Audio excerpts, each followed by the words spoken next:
Okay, so just a brief video on the TOEFL IBT vocabulary questions. So the vocabulary questions ask you to identify the meaning of words and phrases as they are used in the reading passage. Okay, so vocabulary questions are easy to identify because there will be a word or a phrase highlighted in the reading passage. So that word is going to be highlighted as you're reading it to have context of that word. So how do these vocabulary questions how are these vocabulary questions worded?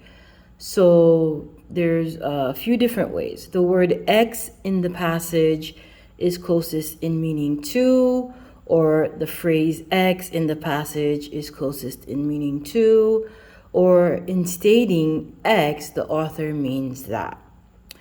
Okay, so whenever they're asking for a meaning, this is clearly a vocabulary question. So here are some strategies to best answer this question type. So strategy 1 is to connect the word to the one that you already know. So what does that mean? It means that you can always try to connect the unknown word with a word in the same sentence that you do know.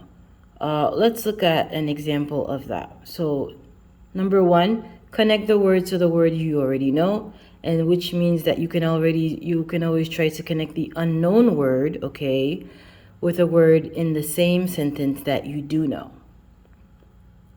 Okay. The assessment of past rises and falls in sea level requires study of submerged land surfaces off the coast and of elevated beaches on land. So here's the sentence with the word. Raised beaches are remnants of former coastlines at higher levels relative to the present shoreline, and visible, for instance, along the California coast north of San Francisco. So let's stay here. So what is the strategy asking you to do here? Connect the word to the one you already know, okay? Again, this strategy means that you can always try to connect the unknown word with a word in a sentence that you already know. So what are we gonna, let's say we don't know the meaning of the remnants. What can we connect remnants with? Raised beaches are remnants of former coastlines. So the closest word to here is former coastlines, okay? So these are coastlines from the past, and they're talking about remnants. So what does remnants mean here? The word remnants in the passage is closest in meaning to, so we have either remains, regions, pins, origins. So the word remnants means remains, okay? So we can say raised beaches are remains of former coastlines. So we're looking at it in context. If we didn't know what remnants were, but we can look at former coastlines, which were coastlines that were before, and the remains of them, that the things that came before. Okay, let's look at the next strategy. Understand through context. Understanding the context of a passage is another helpful strategy for capturing the meaning of the highlighted word in this type of question. So we're looking at it through context.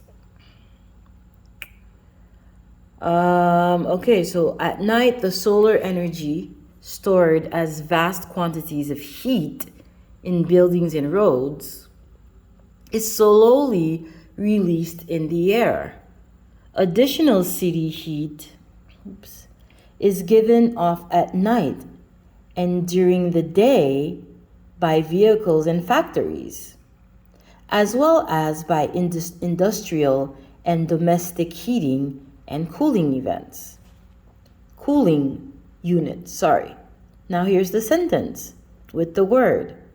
The release of heat energy is retarded by the tall vertical city walls that do not allow infrared radiation to escape. Let's stop there.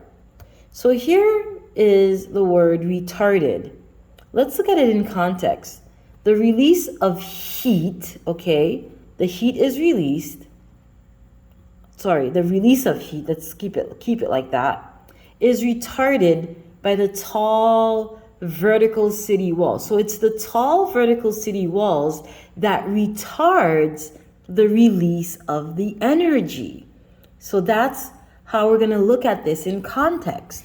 So what is the best word for retarded here if we look at it in this context? Is it disguised?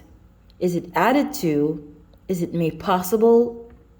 Or is it slowed down? So here in this context, okay, it is slowed down because it's the release of the heat energy that is slowed down by the vertical city walls. So the vertical city walls slow down the release of heat energy. Okay, and let's look at the third strategy, the last strategy. Check if the word is an adjective, an adverb, a verb, or a noun. So the part of speech is very important in finding the correct meaning and eliminate the correct choices. What does this mean? So the third strategy is check if the word is an adjective, adverb, or a noun and eliminate the correct choices. Keep in mind that this strategy is only to help you eliminate incorrect choices. You still need to rely on the other techniques to solve this question. So let's look at the last one. Okay, so the sentence here is the second sentence. Several dinosaur fossil localities preserve coprolites.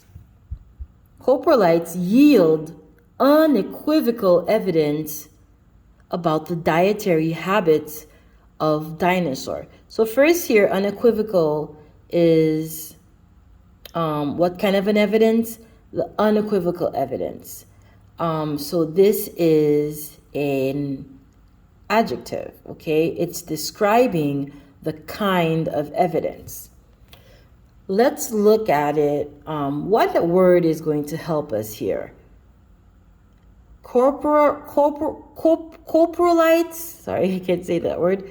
Coprolites yield unequivocal evidence, okay, about the dietary habits of dinosaurs.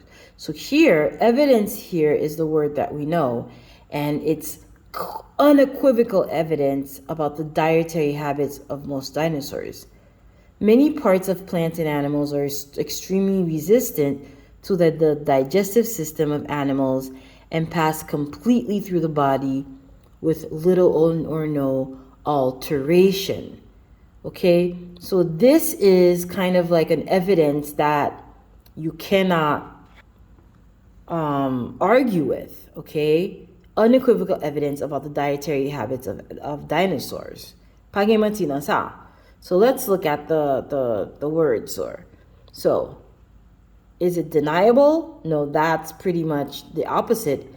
Unambiguous, unclear. No, it's not unclear. Largely. Largely is not an adjective here. It is an adverb.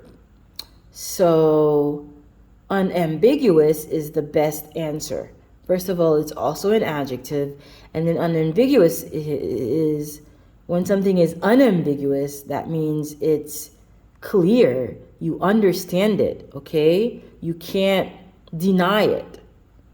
Coprolites yield unambiguous evidence about the dietary habits of dinosaurs. So these coprolites are showing the evidence about the dietary, the clear evidence of it.